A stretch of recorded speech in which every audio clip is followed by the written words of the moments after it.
টি-20 বিশ্বকাপে রাতে শক্তিশালী সাউথ আফ্রিকার বিপক্ষে মাঠে নামবে বাংলাদেশ। খেলা শুরু বাংলাদেশ সময় রাত 8:30টায়। প্রোটিয়াদের হারাতে পারলে গ্রুপ ডি থেকে পরের রাউন্ডে খেলার পথে অনেকটাই এগিয়ে যাবে শান্তবাহিনী। কথায় বলে আহত বাঘের থাবা হয় খুবই ভয়ঙ্কর।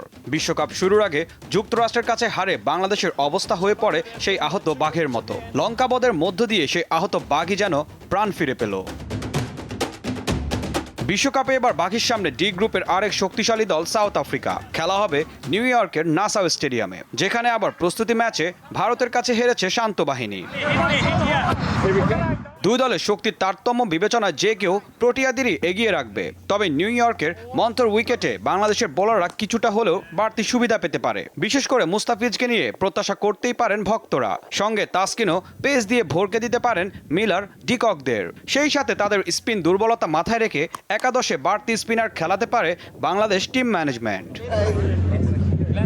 তবে ব্যাটিং নিয়ে দুশ্চিন্তা রয়ে গেছে বাংলাদেশের। অধিনায়ক শান্ত সহ সাকিব কিংবা সৌম্য কেউই ফর্মে নেই। লিটন শ্রীলঙ্কার বিপক্ষে 36 রানের ইনিংস খেললেও বাকি ম্যাচগুলোয় কি করেন সেটাই এখন দেখার অপেক্ষা। ভরসার একমাত্র আশা হয়ে ব্যাটিং হাল ধরে আছেন মাহমুদুল্লাহ। বিপরীতে সাউথ আফ্রিকার ব্যাটিংও এখন তেমন আগ্রাসী ছাপ রাখতে পারেনি। ব্যাটিং দুর্দশায় শ্রীলঙ্কা ও নেদারল্যান্ডসের সঙ্গে জিততে হয়েছে বেশ কষ্ট করে। বোলাররাই ম্যাচ জয়ে বড় ভূমিকা রাখছেন। মুখোমুখি দেখায় পরিসংখ্যানের পাল্লা ভারী সাউথ আফ্রিকার দিকে। টি-20তে 8 বার দেখায় প্রতিবারই হেরেছে বাংলাদেশ। ঈশান হাসান, দীপ্ত স্পোর্টস।